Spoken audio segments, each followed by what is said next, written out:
Tayo po dumako lang sa ating mensahe po sa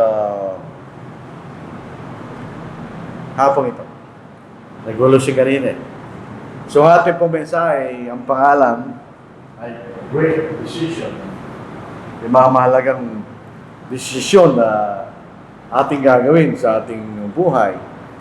Ang ating pong teksto dito sa Joshua, chapter 24, verse 15. Ito yung panahon na si Joshua ay matanda na.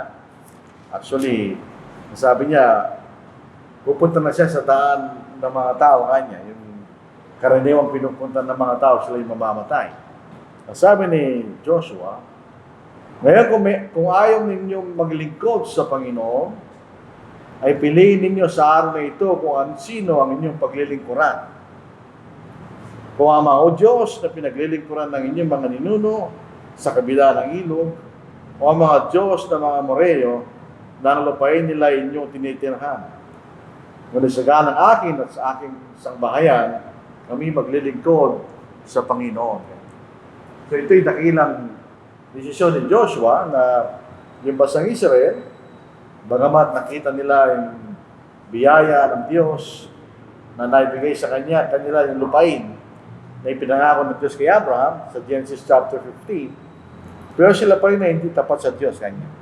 Pero sa ganang kay Joshua o Joshua, siya po'y at ang kanyang sambahayan ay maglilingkod sa Diyos kanya.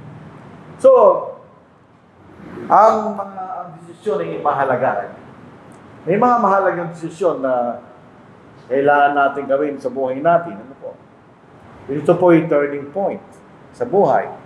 In other words, kung ano yung pipiliin mo, yan ang magiging direksyon ng iyong buhay kanya. So, yun ang ibig sabihin ng mahalaga mga desisyon. May mga desisyon na hindi mahalaga. In other words, kahit magkamali tayo, wala lang problema yun. Pero may mahalagang desisyon na ito ay magbibigay ng direksyon sa ating buhay, ganyan. Yan ang ating pinag-uusapan. Itong ganitong klaseng desisyon, sila ay tinatawag na crossroad, ganyan. So meron kang para bang dalawang daan na magkaiba. Pag tayo nagdesisyon, pinipili natin kung saan tayo dadaan, ganyan. Kung anong ating gagawin. Pag pinili natin yun, mawawala sa atin ang oportunidad na binibigay nitong kabila. Pag pinili naman natin yung kabila, mawawala tayo ng oportunidad doon sa binibigay ng kabila. So napaka-halagang tayo magdesisyon ng tama. Kaya palagi silang, yung mahalagang desisyon, palaging crossroad yan. Sabihin, ano ang course ng pipiliin mo? Yun po ay mahalaga dahil yun po ay magdi-define ng iyong kinabukasan. Pag tayo po ay pupunta sa pag-aasawa, sino magiging asawa mo? Dahil crossroad yan. Kung ikay lalaki, may isang babae dito, may isang babae doon. Pag pinili mo itong babae ito na pag-asawa mo, hindi mo na pwedeng maging asawa yung kabila kanya. So pagtitisan mo kung ano man ang datatan mo doon sa babaeng pinili mo o lalaking pinili natin. Kung tayo magtatrabaho, ganun din. Anong trabaho gusto mong gawin? Pag pinili mo siyang trabaho dito, hindi mo na magkakaroon ng pagkakataon na maranasan mo yung kabilang trabaho kanya. So napakahalaga nitong klaseng ganitong desisyon. At kung anong desisyon po natin, ito yung nagpapalakas sa ating karakter kanya. Hindi ito pinag-uusapan yung nagkamaling desisyon o tamang desisyon mo. Kung nagkamali ka, yun ay pagsubok na magpapatatag sa iyong karakter bilang tao. So, tingnan po natin. Ito po si Abraham at si Lot. Si Abraham ay binigyan ng biyaya ng Diyos. Siya ay nagkaroon ng maraming kayamanan at maraming mga hayop, yung mga tupa. Siya ay nakatira sa lupain ng Canaan.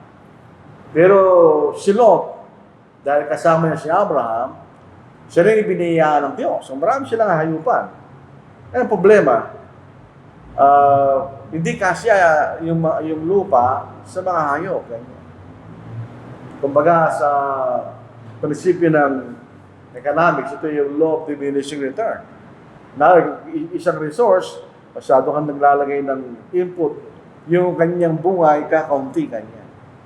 So, dahil marami na silang mga hayop sa magkabila, nagkakaroon ng pag-aaway yung pastol ni Lot at yung mga pastol ni Abraham. Ang sabi ni Abraham kay Lot, tayo magkapatid, kanya. Ang totoo, hindi sila magkapatid. Si Lot ay pamangkin ni Abraham. Ang ibig sabihin ng magkapatid, sila ay magkamag-anak. Hindi tayo dapat pag-aaway kanya. Dahil sa pagmamahal ni Abraham kay Lot, sabi niya kay Lot, kung ikay pupunta sa kaliwa, pupunta ako sa kanan kanya. Kung ikay pupunta sa kanan, pupunta ako sa kaliwa. Tumingin-tingin si Lot. At dito po sa babasahin natin. So Genesis chapter 13 verse 10, and Lot lifted his eyes and saw the plain of Jordan, yung Jordan sa panahon natin. Then it was well watered everywhere before the Lord destroyed Sodom and Gomorrah. Ito alam po natin, hindi pa ditong panahon na ito, nung sinusulat pa itong Genesis 13, hindi pa naguna mo Sodom at Gomorrah. Bakit alam ng sumula? In other words, yung sumula, nung sulat dito, tapos na yun. Kaya alam niya, ginulam ng Diyos ang Sodom at Gomorrah. Like the garden of the Lord was the garden of Eden, like the land of Egypt, as you go towards Zoar. So itong lupang pinili ni Lot, ito yung magiging maganda para sa kanyang mga hayop kanya. Dahil maraming tubig. So kung maraming tubig, maraming damo. So pwedeng lumago yung kanyang mga hayupan doon sa lugar na yun. Ang problema lang, itong lugar na pinili ni Lot ay masama. Hindi ito mabuting tirahan. Basahin natin tuloy po na sa Genesis chapter 13. Ano po? Itong mga taong nakatira doon sa pinili ni Lot ay mga taong masama. Dito sa verse 13 ng Genesis chapter 13, at ang mga tao sa Sodoma ay napakasama at makasalanan sa harap ng Panginoon. So bilang sa panahon natin, yung mga tao ay masama at makasalanan, kaya sa panahon na yan. Itong tao sa Sodoma, yung mga tao doon ay mga bakla, mga tomboy. Noong gugunawin na ng Diyos ang Sodom at Gomorrah, actually apat na bahay niya, ang pinakamalaki ng Sodom at Gomorrah, sabi niya kay Lot, umalis ka dyan kanya, dahil lilipunin na ng Diyos ang lupay namin. Yung dalawang anghel na naging panauhin ni Lot, gusto makilala ng mga lalaki yan. Buksan mo yung pinto kanya at ilabas mo yung mga bisitang dalawang lalaki at gusto namin sila makilala. Walang masama doon. Pero hindi yun ang ibig sabihin, no? Dahil sabi ni Lot, meron akong dalawang dalagang anak, sila na lang, kanya. Huwag itong aking dalang bisita. Kanya. Ang ibig sabihin, gusto nilang makilala sexually yung mga lalaki. So bakla sila. Yun ang dahilan bakit sinunog ng Diyos ang Sodom at Gomorrah. Dahil ito'y napakasama sa paningin ng Diyos. So yung desisyon ni Lot, from point of view ng kanyang kahayupan, ay maganda. Dahil may tubig. Maganda yung lupain, matubig. Siyempre, kung matubig, maraming damo na pwedeng kainin ng mga hayop. Kaya lang, ang negative factor spiritually, yung mga tao doon ay masama. At si Lot po isang tao na pray. Sabi, araw-araw na sa buhay ni Lot, kung siya nakatira doon, siya nagdadalamhati kanya. Ibig sabihin, nararamdaman niya yung kasalanan ng mga tao doon. Dito sa New Testament, sa Pangalang Pedro, hindi po nagkakamali. Araw-araw si Lot ay nagdadalamhati kanya dahil sa kasalanan ng mga tao sa Sodom at Gomorrah. Ito po isang araw sa ating mga Kristiyano. Kung Kristiyano ka, hindi ka pwede maging magkaibigan sa mga taong kinapopuotan ng Diyos. Ito mga bakla tomboy niya, hindi kinikilala ng Diyos yan. Pag hindi sila nagbago, automatic pupunta sa impyerno yan. So, ang pakikipagkaibigan sa ganung mga tao ay pakikipaglaban sa Diyos. Ay iitigin niya itong lugar na ito, sinira ng Diyos dahil sa mga tao yun, di ba? Ay tapos, pakikipagkaibigan sa ganung mga tao, ay hindi maganda. Dito sa 2 Peter chapter 2 verse 7, at kung paano niligtas niyang matwid na si Lot, na lubang na bagabag sa mahalay na pamumuhay ng masasama. So, pag sino nakatira doon, sino ba magabag dahil sa kasamaan na nasa paligid niya? Pero siya magagawa. Dahil nag-iisa lang siya. So, yung naging decision ni Lot later on na hindi maganda.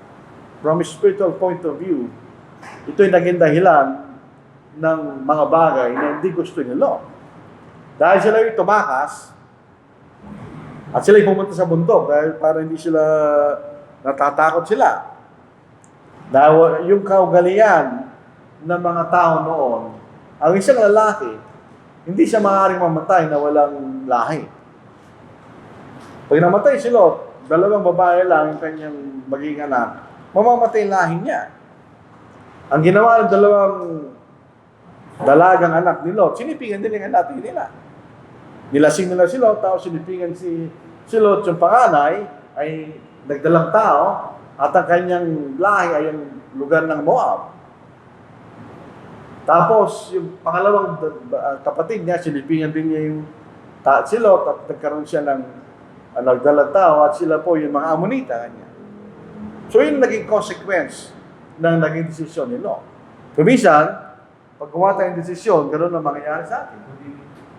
Kasi tayo ang ating desisyon kuminsan, hindi naman perfecto. Dahil may mga bagay na hindi natin nakita nung tayo gumawa ng desisyon.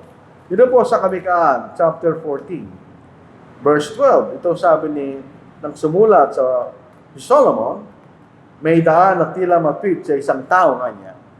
Ngunit ang dulo niya ay daan ng kamatayan, katulad ni Lot. Nangyari, nawala ang kanyang pag-aari sa Sodom. Yun ang naging dahilan pag pinili niya. Mamaya malalaman natin, namatay din yung asawa niya. At naging nangyari sa kanya, nagsilipingan pa siya ng kanyang dalawa anak ng dalaga. So hindi naging maganda yung bunga ng desisyon ni Lot. Pangalawa, si Moses. Si Moises, nung panahon ng kasaysayan na pinanak si Moises, yung mga Egyptians, sila natatakot sa mga Hebreo. Kasi mas marami pa yung mga Hebreo kaysa sa mga Egyptian. Ang sabi ng hari ng mga Egyptian, kapag kakanya nagkaroon tayo ng kaaway sa tigmaan, baka pumalig ang mga Udyo sa kabilaan niya, tayo matano.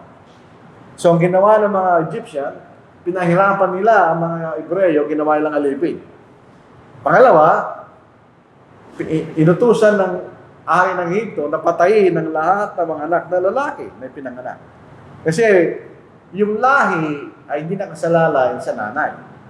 Nakasalalay sa tatay. So kung Hebreo yung tatay, kahit sino pa yung maging asawa niya, ilahi ng Hebreo. So pag pinatay mo lahat ng mga lalaking Hebreo, wala na yung lahi nila. Kung babaeng Hebreo at magkasala ng Egyptian, maging Egyptian yung lahi niya. So yun ang iniutos ng hari. Kaya lang, nung may panganak si Moises, sa isang magandang bata. Nangihinayang ng nanay niya. Siyempre, nanay niya yun. So nilagay niya sa isang lalagyan at nilagay sa ilog. At sumunod yung kapatid niya matanda na si Miriam, kung saan pupunta yung si Moises. Nakita siya ng anak na dalaga ng Phaaraon. At itunuring siyang kanyang anak. So siya naging prinsipe sa Egypto. So siya makapangyarihan, ganyan. Pero dumating yung panahon, dahil nag-alaga sa kanya yung nanay niya. Kasi wala mag-aalaga, dalaga yung anak ni Phaaraon. Paano niya pasususuhin yun? So kung kinuha niya yung nanay ni Moises, kasi pero papanganak lang niya, di ba? So nag-nurse sa kanya yung mismong nanay niya. At yung nanay niya ay tapat sa Diyos. Maaaring sinabi ng Diyos doon sa nanay niya, kung ano mangyayari kay Moises. Kaya sabi rito, by faith, Moses, when he became of age, nung siya 40 years old. Ang kasaysayan po ni Moises, 40 years old, tumakas siya sa lupain ng Egypto. Tumakas siya. So, sinanatili for 40 years doon sa lupain ng Midian. Doon siya nag-asawa at nagkaroon ng mga anak. Uling 40 years, doon siya pinangunahan niya ang Israel sa paglaya mula sa Egypto. So, yun nabuhay ng 120 years. So, 40. By faith, Moses, when he became of age, refused to be called the son of Pharaoh's daughter. choosing rather to suffer affliction with the people of God than to enjoy the passing pleasures of sin. Yung lahat ng kasalanan, kahit ano pang kasalanan, meron siyang kasiyahan. Kung ikay nagsusugal, abay kayo nagsusugal, ikay nasisiyahan. Pag naubos sa pera mo, hindi ka na masaya. So ano bang kasalanan? Ano? Abay kayo naglalasing, abay kayo naglalasing, kayo masaya. Pagtapos ka na maglasing, masakit na yung katawan mo. Kanya. So ang characteristic po ng kasiyahan ng kasalanan, ito yung passing kanya. Pansamantala lang. Yung kasiyahan ng kasalanan. So, iniwan niya yun. Iniwan ni Moises yun. Sumama siya sa mga tao ng Diyos. Kaya kahit na ito'y magdudulot ng kahirapan kay Moises. Bakit? Esteeming the reproach of Christ greater riches than the treasures in Egypt. For he looked to the reward. So, ipinakilala sa pananampalataya. So, ito'y sinabi sa kanya ng Diyos na meron siyang gantimpalang inihintay kanya. Kung titingnan po natin itong mga tao sa Hebrews chapter 11, pwede silang bumalik sa pinanggalingan nila. Halimbawa, si Abraham, si Moises, etc. Pwede silang bumalik kanya. Pero hindi sila bumalik. Dahil naghihintay sila ng isang mas magandang lupain. Yun nga po yung lupain sa langit kanya. Yun ang hinihintay nila. So, pwede silang pagkakataon na bumalik. Hindi sila bumalik. Dahil hinihintay po nila yung gantimpala kanya. Ang gantimpala, yung lupain sa langit kanya. So, yun ang nakita ni Moises. So, ang decision niya ay hindi ito sa pasamantalang kayamanan at kapangyarihan, kundi siya wala hanggang gantimpala sa langit kanya. Kaya tawagin siya ng Diyos, nagalin lang siya dahil sa marunong magsalita, tinanggap niya kanya. Galamang kahirap yung gawain niya na maging pinuno ng Israel para lumabas sa lupain ng Egypt. Si Joshua, binasa natin kanina. Dito natin makikita yung bansang Israel kung gaano katigas yung ulo nila. Nakita nila yung kapangyarihan ng Diyos. Nakita nila yung biyaya ng Diyos nang sila'y lumalis mula sa Egypto patungo sa lupang ipinangako ng Diyos. Kasama nilang Diyos. Pero ganun pa man, hindi sila tapat sa Diyos.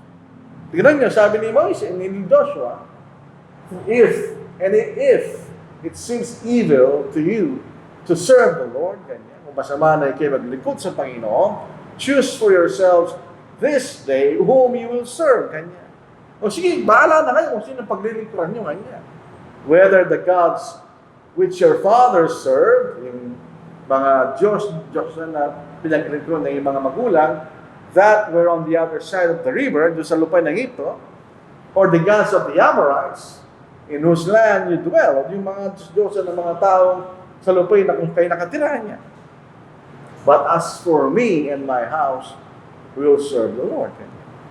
So in other words, bahala sa buhay nyo. Kung maglilingkod kayo sa mga Diyos na yan, nandito na yung Diyos. Pero para sa akin, at sa aking sangbahayan, kanya, we will serve the Lord. So ito yun ang dakilang desisyon. Bakit?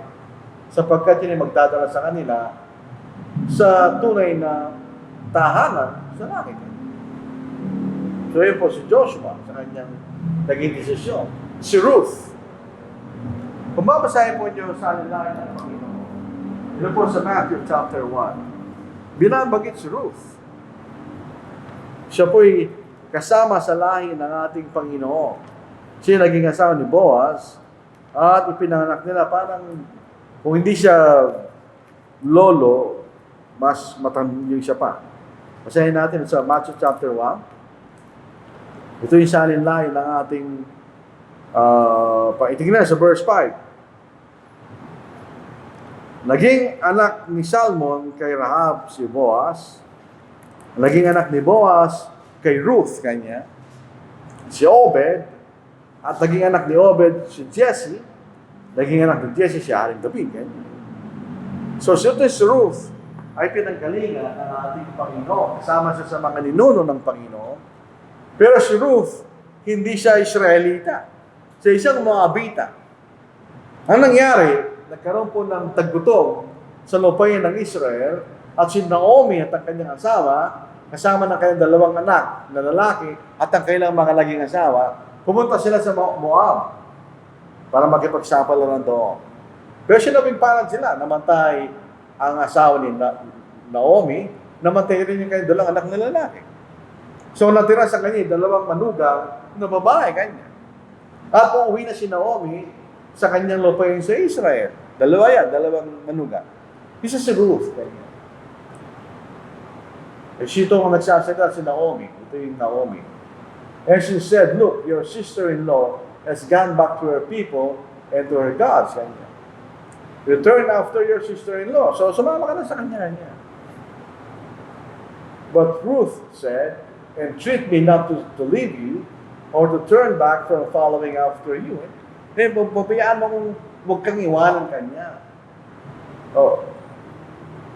For wherever you go, kung saan ka pupunta, I will go. Doon din ang pupunta kanya. And wherever you lodge, I will lodge. Kung saan ka titira, doon ang titira kanya. Your people shall be my people and your God my God. Kanya. So ito yung nakikita natin katapatan ni Ruth sa kanyang biyenang babae na si Naomi. Yung isa, umalis. Walang problema, natural yun. Natural, siguro hindi naman siya, wala lang mas sa ginawa niya. Byuda na siya. So, mabalik siya sa kanyang lupay dahil di naman siya Israelita. Pero si Ruth kanya, sasama ko siya kanya. Ang iyong Diyos ay aking magiging Diyos. Doon sa kanyang desisyon, si Ruth ay naging bahagi ng kasaysayan ng pagliligtas. Dahil siya po ay ninuno ng ating Panginoong si Kristo ayon sa laman. O tingnan nyo, dahil sa kanyang katapatan, yung desisyon niya ay tama. Pinili niya ang mas mahandang desisyon na siya sumampalataya sa tunay na Diyos. So siya naligtas, so siya naging tapat, dahil siya naglingkod sa tunay na Diyos at ang kanyang matinding kantimpala, siya kasama sa mga ninuno ng ating Panginoon ayon sa laman. Yung kanyang yung isa na manugang ni Ruth ay si Orpah, yun ang pangalan niya. Then they lifted up their voices and wept again, and Orpah kissed her mother-in-law, but Ruth clung to her, ganyan. So nung ikinis niya, umalis na siya. Si Ruth hindi, ganyan. So si Orpah, ito isang natural choice. Siyempre, kayo uuwi sa tahanan. Ito na lang yun.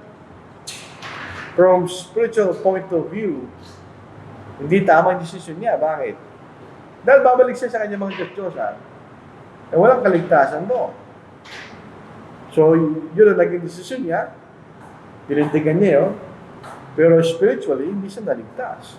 Si Ruth, on the other hand, siya po ay naligtas dahil siya pinili niya mas mabuting desisyon na siya sumama sa kanyang biyenang si Naomi at pumunta sa Israel. Later on, ay sa kaugalian ng kausan ni Moises, pag isang lalaki ay pinagkaanak, yung pinakamalapit na kamag-anak ang maging asawa ng babae niyo. Para yung tao yan ay magkakaroon ng lahi sa pamagitan ng kanyang pinakamalapit na kamag-anak. Noon sila ibabalik sa Israel, si Boaz ang pinakamalapit na kamag-anak. So pinakasalan niya sa Ruth. So doon sa larangan po ng pag-aasawa, pansinin niyo, si Boaz at si Ruth, hindi sila magkakilala.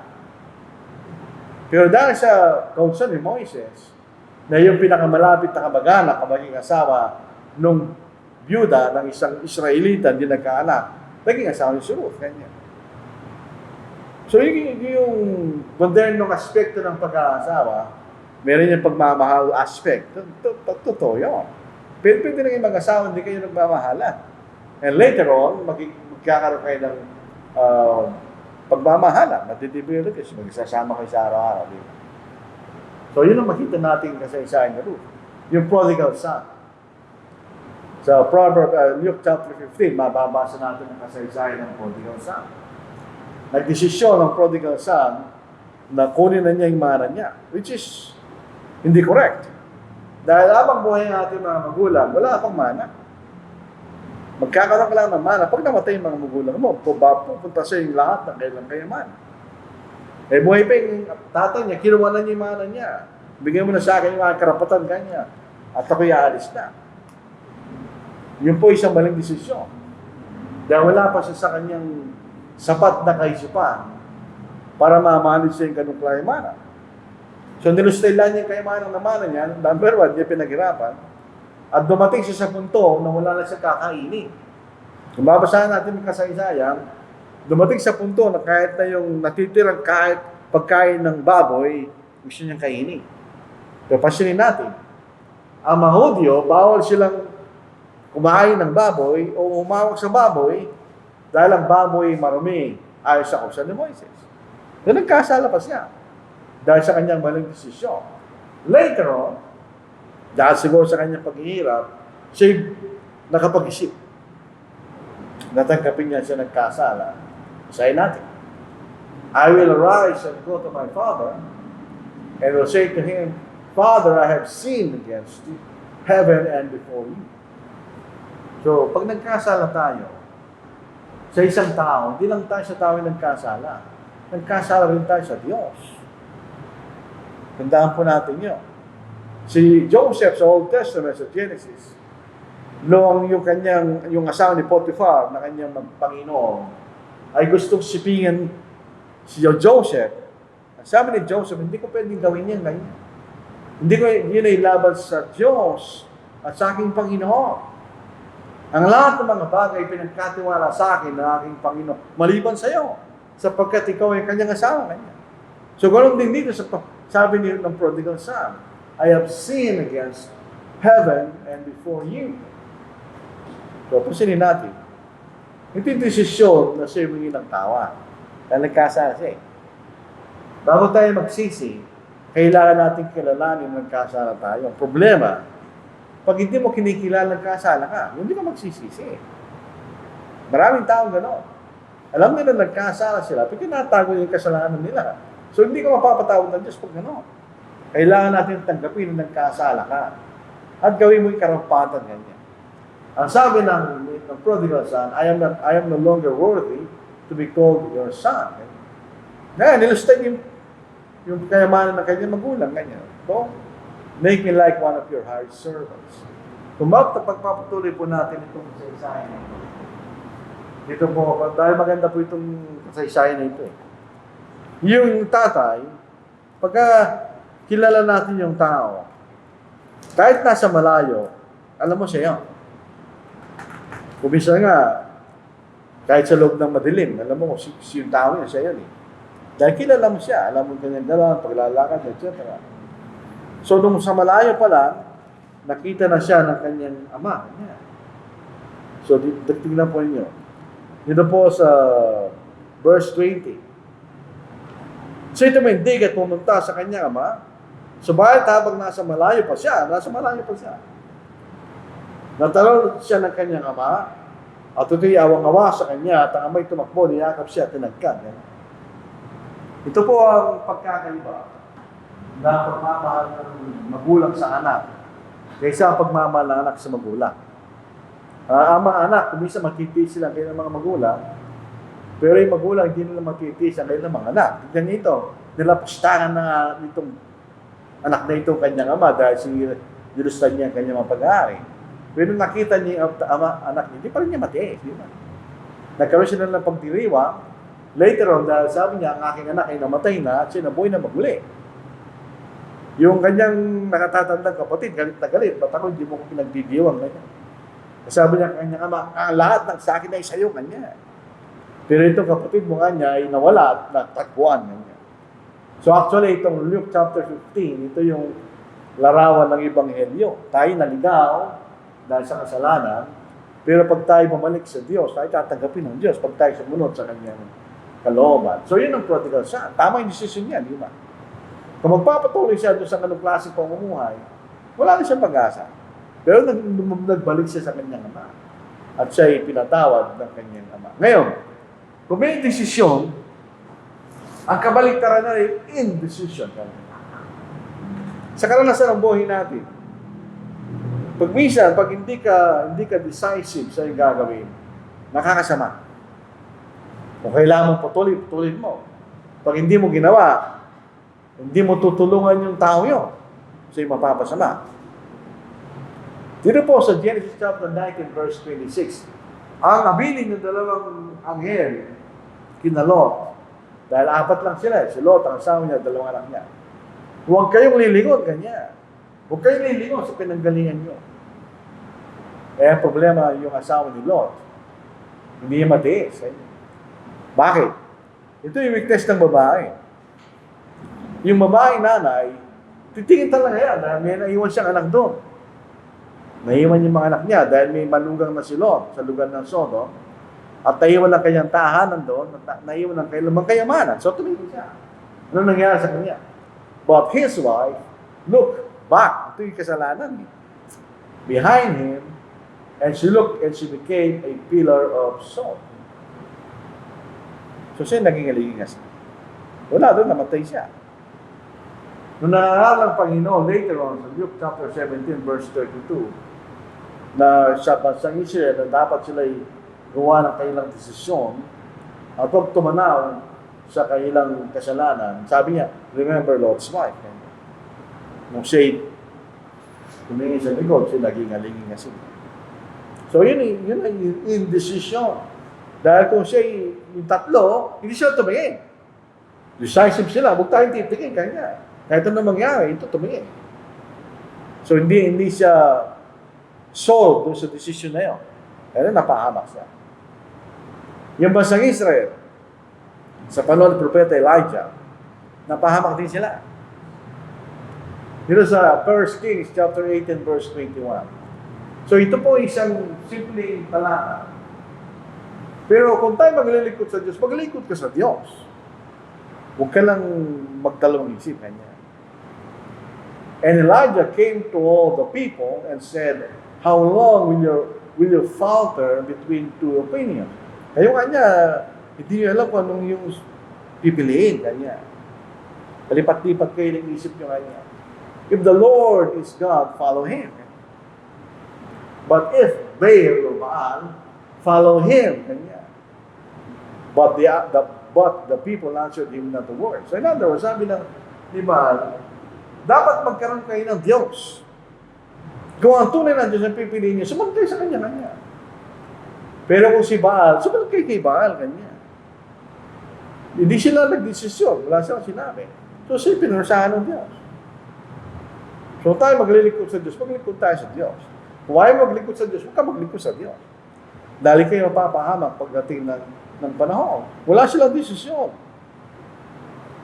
Hindi sila makapag-decide kung anong gagawin nila. So dahil doon, sila napahamak. Sila pinarasahan ng Diyos. Yung rich young ruler, ito yung taong ito, interesado siya makapasok sa kaharian ng Diyos. Hindi natin kina-question nyo.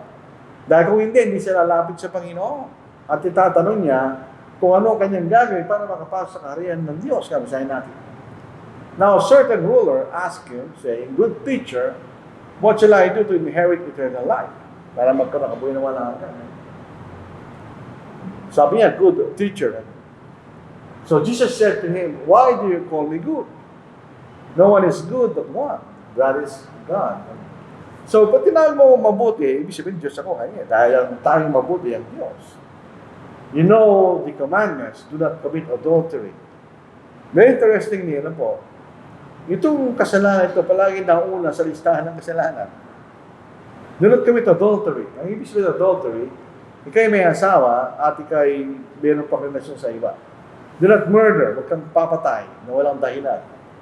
Do not steal, huwag kang magnanakaw. Do not bear false witness. Honor your father and your mother. And he said, all these things I have kept from my youth. So ginawa ko na yan, kanya. Siguro totoo. So when Jesus heard these things, he said to him, you still lack one thing. Kulang ka pang isa na niya. Sell all that you have and distribute to the poor, and you will have treasure in heaven, and come follow me. In other words, pag tayo susunod sa Panginoon, at kasama mo yung Panginoon, di mo na kailangan kayamanan mo kanya. At kasama mo ang Panginoon. Pagbili mo ang lahat ng kayamanan, at ibigay mo sa mga mahirap, at ikay magkakaroon ng kayamanan sa langit. Ay kayo pumunta at sumunod ka sa akin. But when he heard this, he became very sorrowful, for he was very rich. Kung sino mahal niya? Ang mahal niya, kayamanan niya, hindi ang Diyos. Kung saan ang kayamanan mo, yan ang susundin mo. So, ang kanyang kayamanan ay material na kayamanan, yun ang sinunod niya kanya. So, hindi siya nakapasok sa langit at nagkaroon ng buhay na wala hanggan. Indecision, di ba? Ito yung tamang desisyon. Sinabi ng Panginoon, pagbili mo kanya eh. At sumama ka at sumunod sa akin kanya. Ayaw niya. So, ano nangyari sa kanya? Siya napahamak. Si Pontius Pilate. Si Pontius Pilate ay isang politikong tao. Siya hari sa Israel. Ngayon, ito'y kailangan niya magdesisyon tungkol sa ating Panginoon. Then the multitude, crying aloud, began to ask him to do just as he had always done for them. But Pilate answered them, saying, "Do you want me to release to you the king of the Jews?" For he knew that the chief priest had handed him over because of envy. So sabi niya, gusto ba niyong i-release ko kanya yung hari ng mga Hudyo? Kasi dinala lang sa akin dahil naigib sila kanya. But the chief priest stirred up the crowd so that he should rather release Barabbas to them. Ito isang taong masama at yung magnanakaw, mamamatay tao. Pilate answered and said to them again, "What then do you want me to do with him whom you call the King of the Jews?" So they cried out again, "Crucify him." Then Pilate said to them, "Why, what evil has he done?" Bakit gusto niya isang tao sa krus? Ano ba kasalanan ginawa niya? Wala naman kasalanan ng Panginoon. But they cried out all the more, "Crucify him." So Pilate, wanting to gratify the crowd, released Barabbas to them and delivered Jesus after he scourged him to be crucified. Yung decision, di ba? Alam mo yung tamang decision dyan. I-release mo ang Panginoon, wala siyang kasalanan. Pero dahil sa alasang paninindigan, at gusto niya satisfy yung mga tao, nirelease niya yung masamang tao at pinatay ang Panginoon. So alam natin kung anong nangyari kay Pontius Pilate. Siyempre, hindi siya naligtas. So, indecision. Alam niya yung decision na tama, pero hindi niya ginawa. Si Agrippa. Si Agrippa inaralan ni Apostle Paul. Bagamat si Apostle Paul bilanggo, dadalhin sa Rome, inaralin si Agrippa kanya. Sa Acts chapter 36, verse 28, verse 29. Then Agrippa said to Paul, "You almost persuade me to become a Christian." You almost. Sabihin, narinig niya yung lahat ng mga bagay para maging Kristiyano. Siya alam niya yun. At sigurado siya naniniwala doon, pero ayaw niya. You almost persuade me ganyan, to become a Christian.